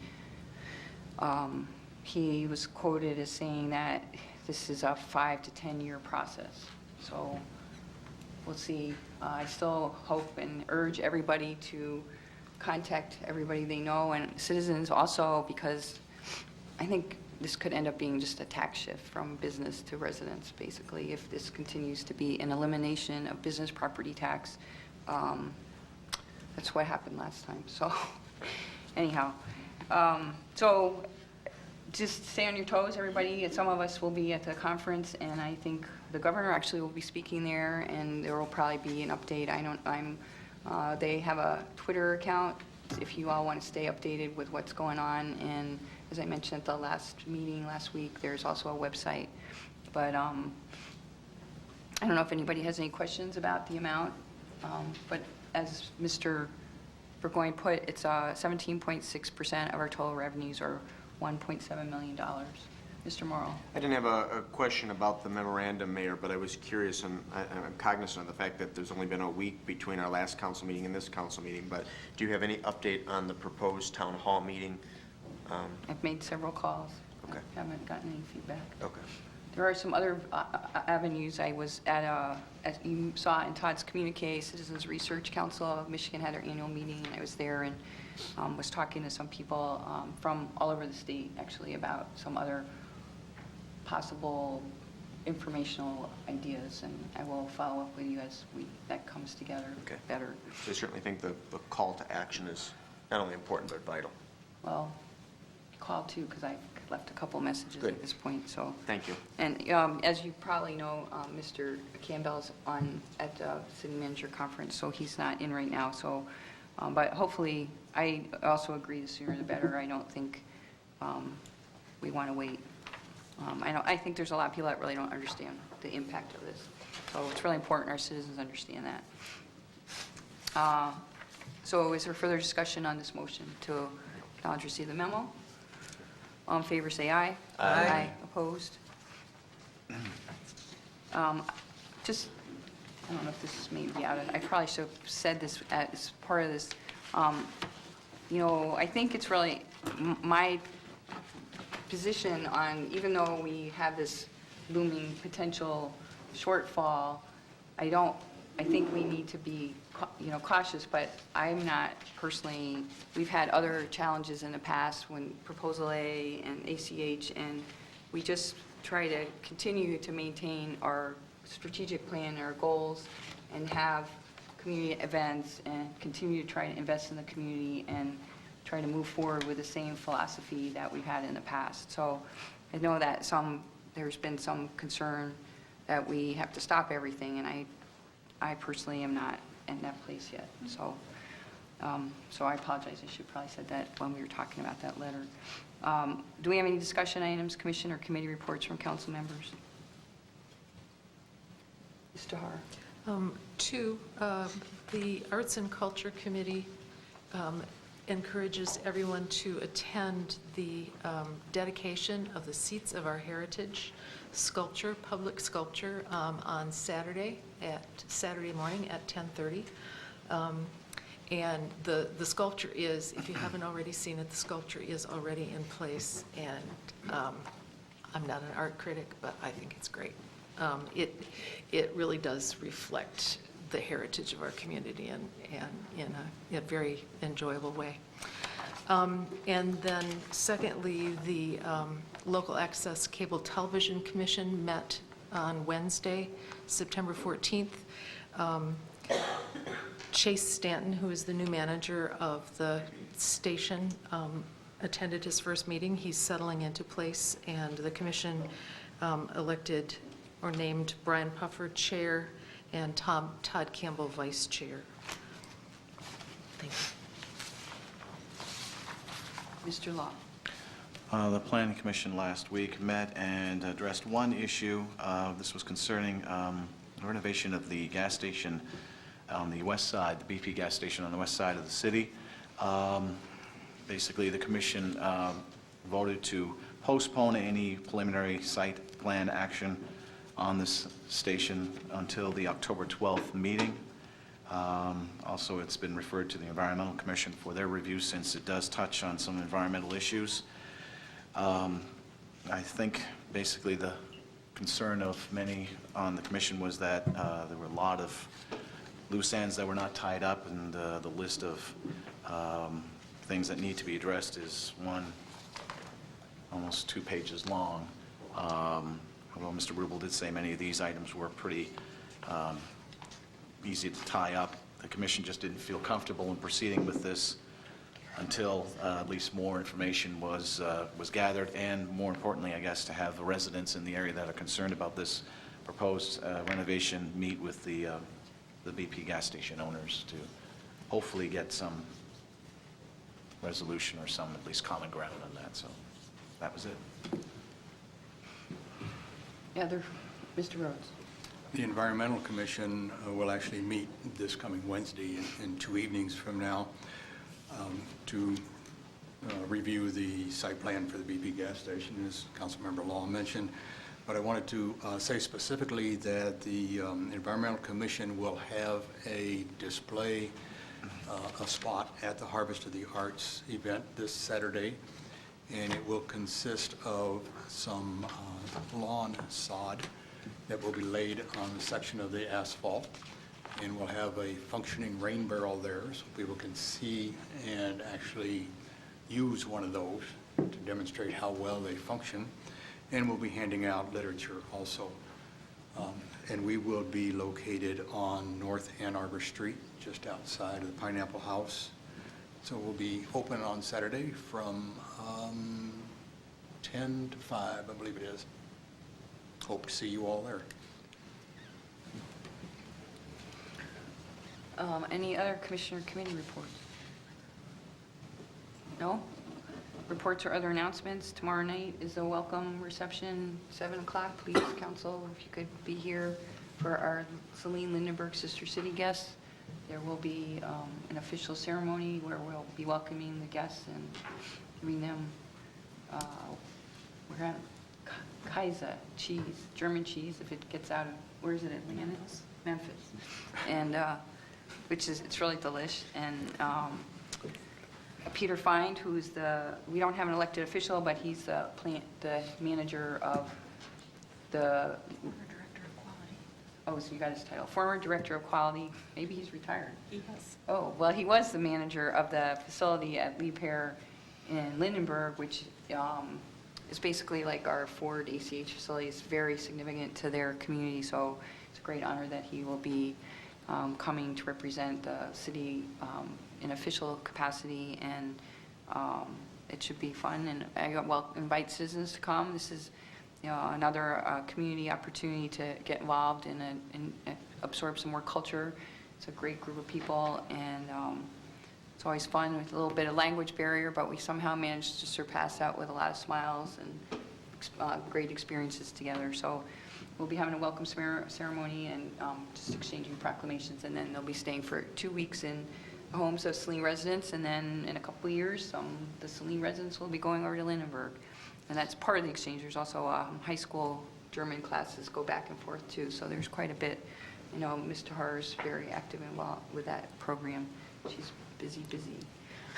And then we also have coming up Harvest of the Arts, Friday and Saturday. Friday actually is a fundraiser for the Michigan Route 12 to Main Street organization that will be developing a program to promote our downtown community-wide, just not downtown. And Friday night will be a beer garden. I believe there's some music. And then also Saturday, all day, Harvest of the Arts will be going on with kids, kinderplots, and music and art and fun stuff. Mr. Morrow, you want to talk about it? Well, and actually on that front, Mayor, I would be remiss if I didn't mention on behalf of the Foundation for Saline Area Schools, they will be hosting, or I guess Lots of fundraising. Yeah, it's a fundraiser. They're organizing a Smarter Than a Fifth Grader competition to take place in downtown Saline on Saturday afternoon. And that benefits that entity, which does great work on behalf of our school kids in the district. I think it cost $20 or $10, $15 to participate. I'm not exactly sure of the amount, but you have the, if you get your question right, you have the potential of winning a great prize. And our police chief won the competition last year and got a brand new iPad. So, I mean, they're good gifts that are given away to those who participate. What's the prize this year? That I don't know. I'm confident that the superintendent was soliciting the Apple Store in Ann Arbor for another high-tech gadget. I think I failed that question last year. Did you? Try and redeem yourself this You year. could also do like, Turn the pay clock. to not play. That's true. And then also, in light of the fact that Harvest of the Arts will be on both North and South Ann Arbor Street, therefore the streets will be closed and the parking lot where the farmer's market is usually held will be taken. The farmer's market is moving, I believe, over to Murphy's Crossing, correct? Do we know? Correct. Yeah. So are there any other reports or announcements? If not, we have on downtown parking. Mr. Rowe, do you want to talk about that? Yes, thank you. There was a suggestion brought forth to City Council a couple meetings ago that perhaps we should begin to enforce the parking rules for downtown in order to alleviate a concern with some individuals downtown. And Mayor and I had a brief conversation about that the other day, but I would like to suggest that we put that on hold until we have had a chance to have more dialogue about that enforcement possibility, not only amongst ourselves, but also with the Downtown Merchants Association. And it may well be that what has been suggested might be the best thing that comes out of that dialogue, but again, it might not. And I'd rather not rush into something. And so I, again, would respectfully request that we put everything on hold for now. Thank you.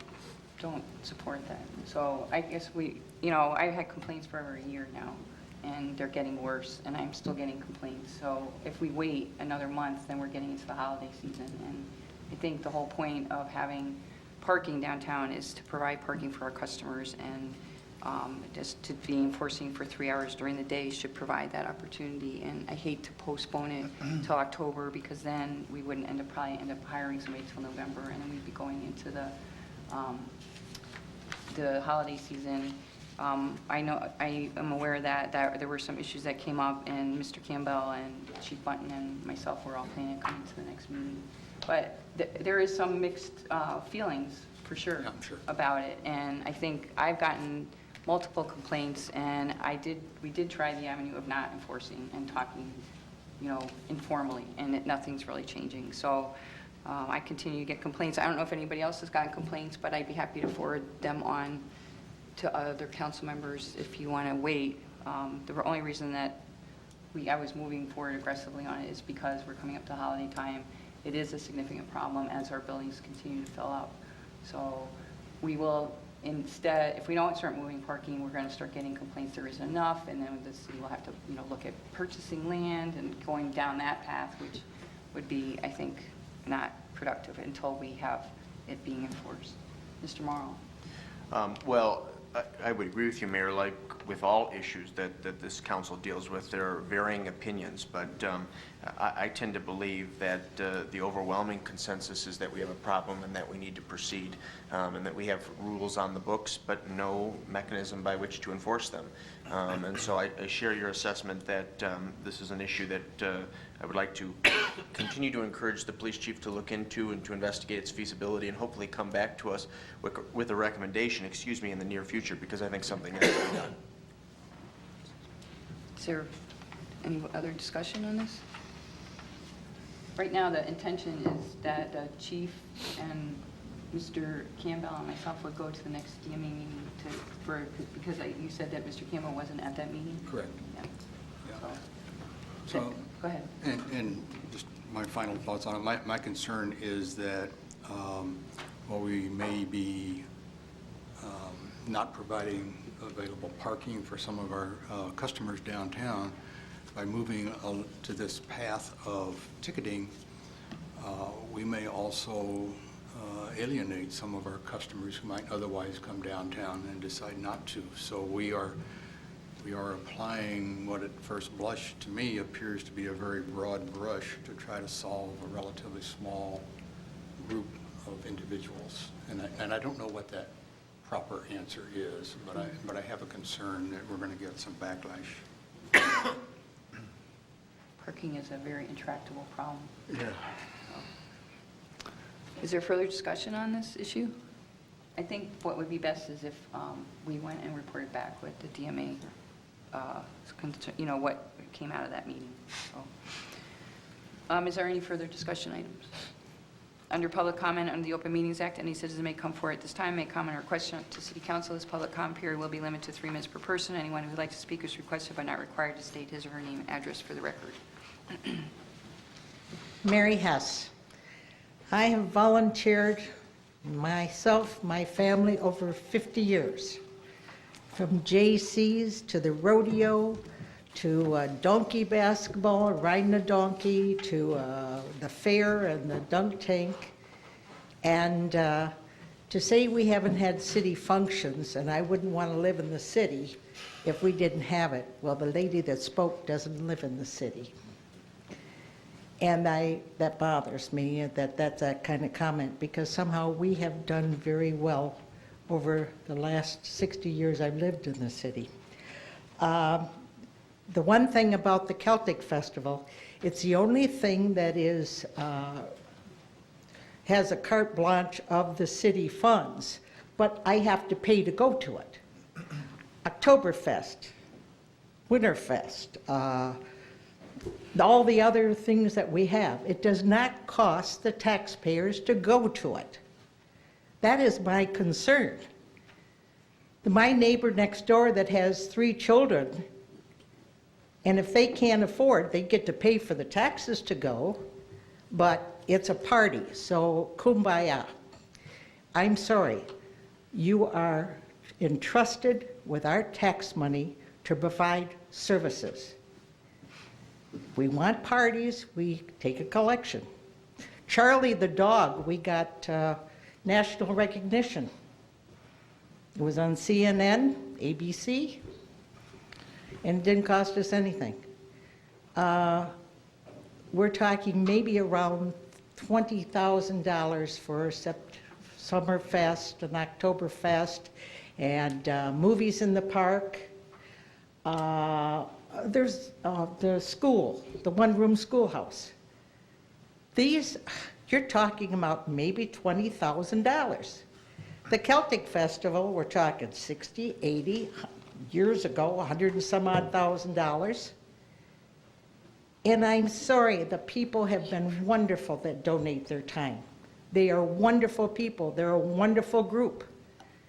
But to say that this is more important and you are honor bound to forgive the DPW cost and the police cost, but you can charge, because there's a difference. We do not charge for the other activities. So therefore, we forego the costs. Celtic Festival, you pay. And we're still forgiving the cost as far as the police, the DPW, our staff workers. And I'm disappointed that with the trust of the city, the economy of the city, that it's, oh wow, this is fun. And we have people outside the city wanting to come in to.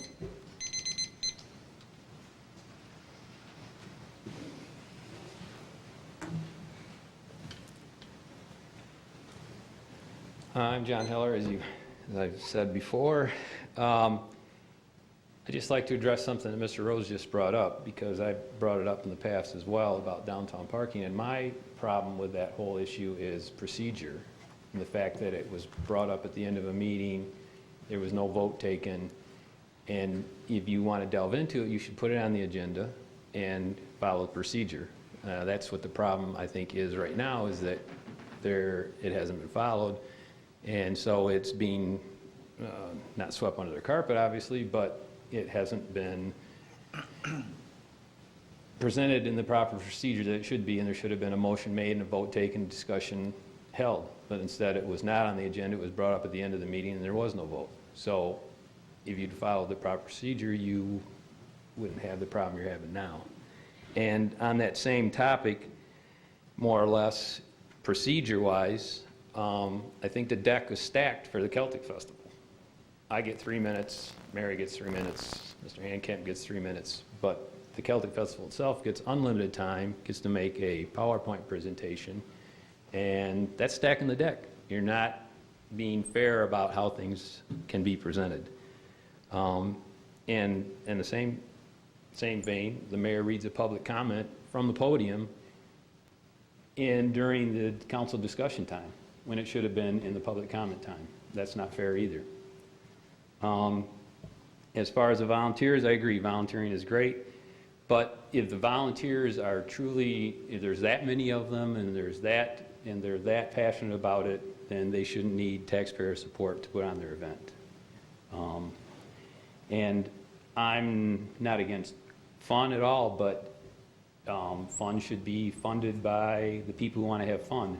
Now you're using other people's money that they involuntarily pay to the city. Well, maybe not involuntarily, but they're forced to pay taxes, and it's going to something that they may not want to participate in. And as far as it's going to be a sterile community, I was born and raised here. I don't feel it was a sterile community before the Celtic Festival started, and I don't think it'll be a sterile community afterwards.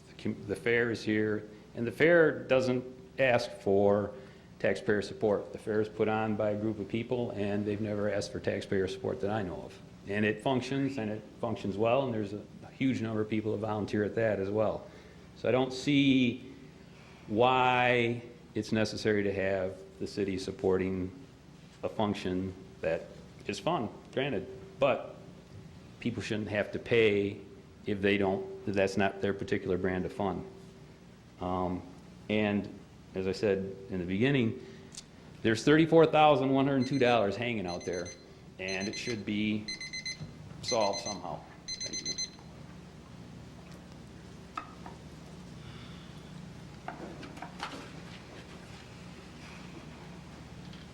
I'm Jim Roth, 186 Anwood Court, and I would like to say I agree with the concept that Councilman Gearbaugh brought up. I've been involved with the Celtic Festival from the very second year. I've attended every one of the Celtic festivals, and I really appreciate the community involvement and activity that goes on and what it's brought to our city. But when this Celtic Festival started, they needed a financial vehicle to run the funds through, so it goes through the city's books. And the first few years, we had great sponsorship, the economy was different, we were at a net gain. Then when we had the rainy session, the economy dropped, it wasn't a gain. So it's been accumulating a loss. Now with the new 501c3 group, they have a financial vehicle to handle their finances, and it's time that the city does not financially run the money through their accounts, absorb their losses. They have a financial vehicle that they did not have before. I can understand why they have it. They want to set for a rainy day fund, set apart with it, but it becomes quite complicated when you have two different accounts where money's going through. Sometimes it becomes suspicious. I know it's happened in Detroit.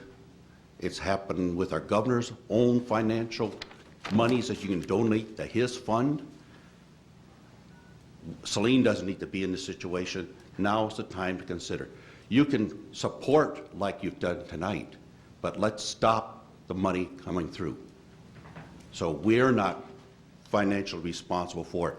They have that rainy day. It's their obligation. It's not going to fall in the back of the city.